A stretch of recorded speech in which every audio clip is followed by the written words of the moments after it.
Welcome back to the channel, everybody. Thank you so much for joining me and allowing me to continue to be your daily advocate. If you're new here or you're not subscribed for any reason, please do me a huge favor and hit the subscribe button.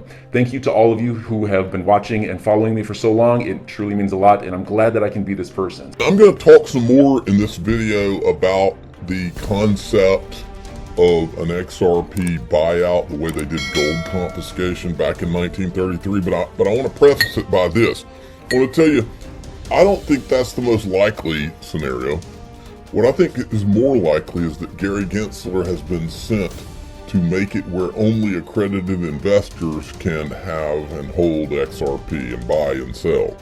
And maybe all of crypto, is that they want to make it where cryptos for accredited investors, and then at some point those accredited investors, the JP Morgans, the Goldman Sachs, can turn around and sell it to retail through mutual funds and whatever various products they're going to do. I believe it has something to do with that, but there's one thing I know for sure, and that is that Gary Gensler was sent there to hand this new asset class off to Wall Street and let them control it, okay? And so we'll go into a little bit of that, but I do think there's a scenario, if XRP truly is what we all think it is, a bridge currency to the world, a global digital global reserve currency, not the reserve currency, but a reserve currency, maybe in a basket of reserve currencies.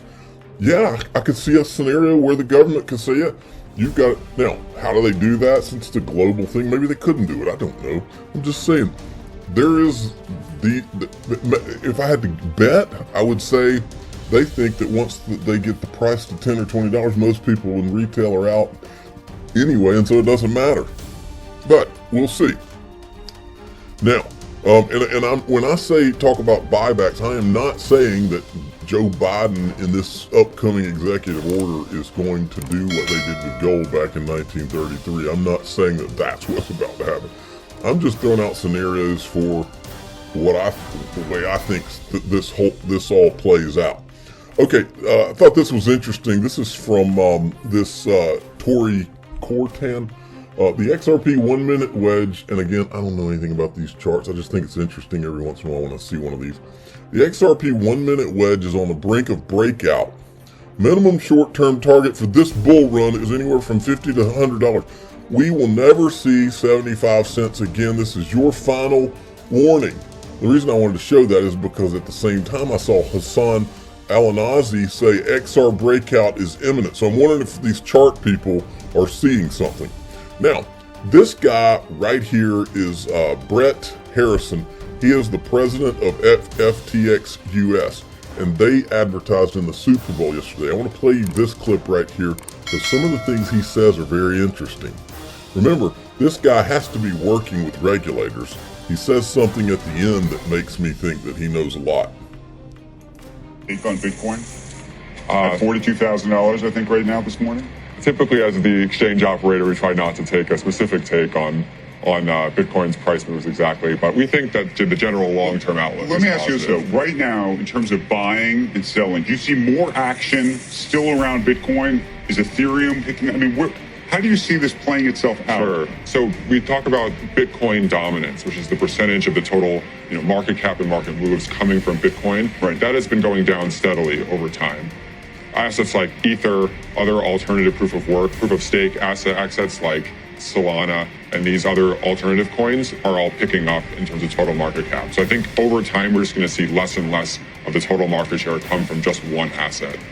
From one asset? From just one Bitcoin alone. And in terms of institutional support, that's always the other question. Sure. I mean, this was focused obviously on retail. Right. You hear chatter constantly that, pension funds and others are going to get into the space. Yep. But they haven't really yet. It's true. So what do you think is really happening behind the scenes? We have hundreds of conversations with pension funds and family offices, large banks that want to get into crypto. All of their employees are privately into crypto, but the actual companies themselves aren't yet.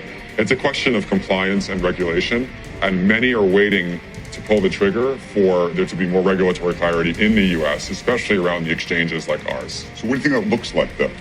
I think it looks like a unified market oversight regime for US cryptocurrency exchanges, probably some sort of combination of oversight between the CFTC and the SEC to come up with some unified regime, some license platform that's not just the state-by-state money transmitter. Come up with a license platform. What is that?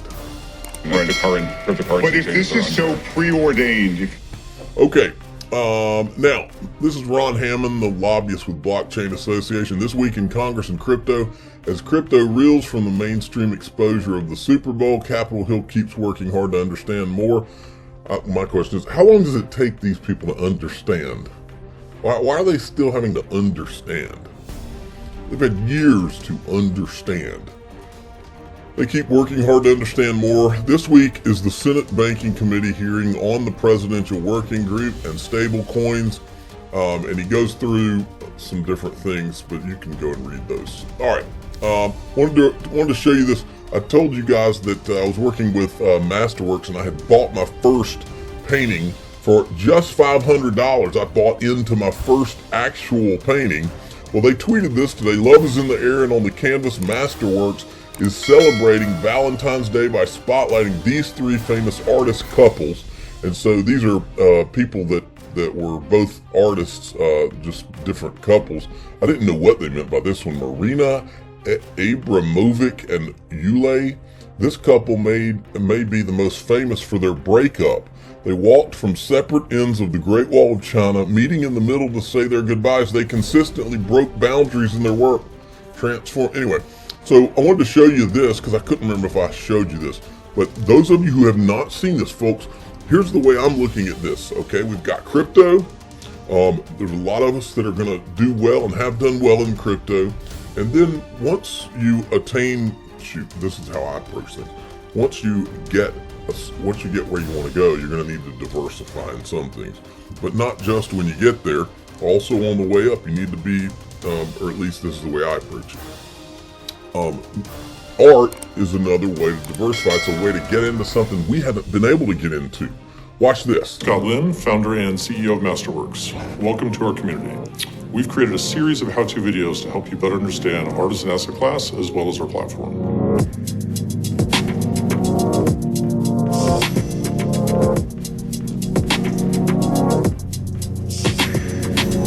Masterworks' mission is basically to enable a broad range of investors to invest in fine art. So if you look at art as an asset class, art is one of the oldest asset classes there are. Sotheby's is the oldest company on the New York Stock Exchange and nearly 275 years old.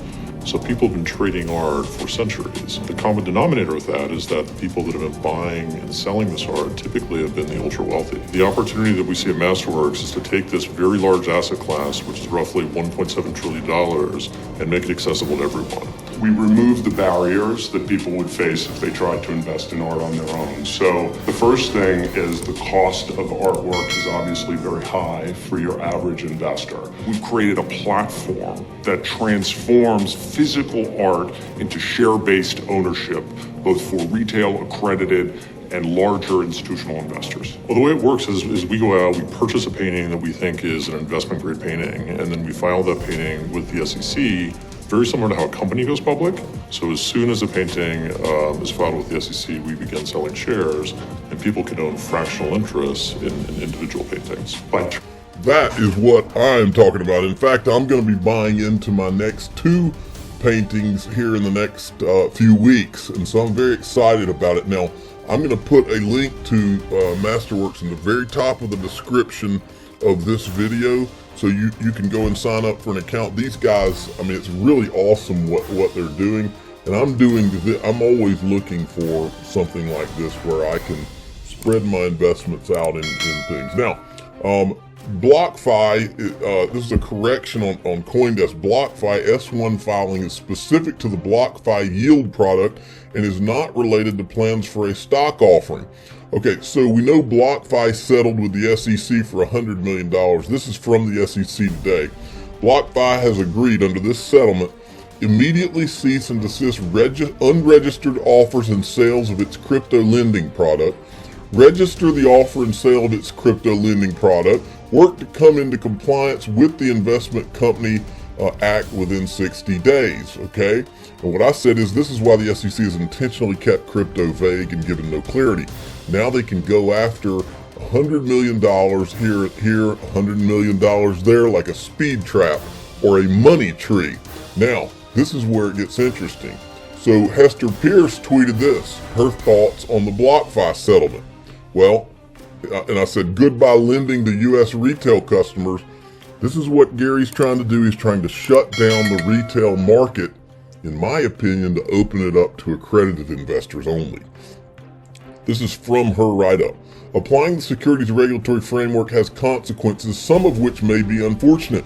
Rather than forcing transparency around retail crypto lending products, today's settlement may stop them from being offered to retail customers in the United States. BlockFi will not be allowed to take any additional crypto from retail investors until the company has registered a new crypto lending product in Form S1. Getting an S1 to the point where staff will declare it effective is often months-long iterative process. When crypto is at issue, the time frame is likely to be longer than it would be for more traditional filings. In other words, give us $100 million. You can't sell to retail. You can't lend to retail anymore. Okay? And then we're going to approve whether or not this S1 is approved or not. In other words, Gary Gensler is now in control so that you can't do anything, and he got $100 million. I'm telling you, he's trying to shut retail down. That is what the plan is. Shut it down and then open it up for accredited investors only. This was her write-up. You can go read it yourself. Now, let's go to, remember, Executive Order 1933. They confiscated gold. They said, turn in your gold at $20 or you're going to jail to American citizens. It was done, and then the very next year, they set the price of gold to $35. Don't believe me? Listen to this. April 5th, 1933, FDR confiscated every gold coin, bullion, and certificate. People had to basically turn in their gold to the federal government. If not, they faced up to 10 years in prison or a $10,000 fine. That's almost $179,000 in today's money. Now, you were able to keep a small amount or rare coins, but those who did give up their gold got about $20 an ounce. So why did the government do this? Well, to prevent hoarding, devaluing the dollar during the Great Depression. And then the Federal Reserve set the gold price at $35, pegging the dollar to the commodity. But this could never happen again, right? Well, tell that to Texas. The state is contemplating a bill to create the Texas Bullion Depository to protect its own gold. The state would abandon its storage in New York and move their gold stateside. And if the government comes for it, Texas is prepared to fight with the 10th Amendment, arguing that states' rights trump any confiscation order by the federal government. Now, I don't think this is what they're going to do. I think it's a possibility. Now, look, I mean, but let me give you the depressing part about this. They made people turn it in at a price of $20 in 1933. Look at the price of this is the price of gold. 1932, 31 it was $17. 32 it was $20. 33, 26. I don't know if that's at the end or in the middle of 33. But they made people turn in their gold either at the price it was it looks to me like they either had to turn it in for less than it was worth or right at about what it was worth. So it's not like they were giving them some premium as a favor. They just said turn it in and screw you is what they said. So this is not gonna work. Okay, I can tell you that. They will have they'll have the Boston Tea Party part due if they do something like this. But I just wanted to make you aware. And also, you might want to get that Ledger Nano S, folks. I'm going to put the Ledger Nano S. It'll be second from the top in the description of this video. Get a Ledger Nano S. They're only like 40 or 50 bucks. And I've got the link in the description, and you can control your own private keys. I'm not telling you that if they did do this, that means you've got to keep your ledger and not give it to them. I'm not telling you that. So enjoy your day, everybody. I'm always here for you. Leave any comments or questions below, and be sure to subscribe. But thanks, everybody. I really appreciate you. Enjoy your day, and I always have your back. So thanks so much, everybody.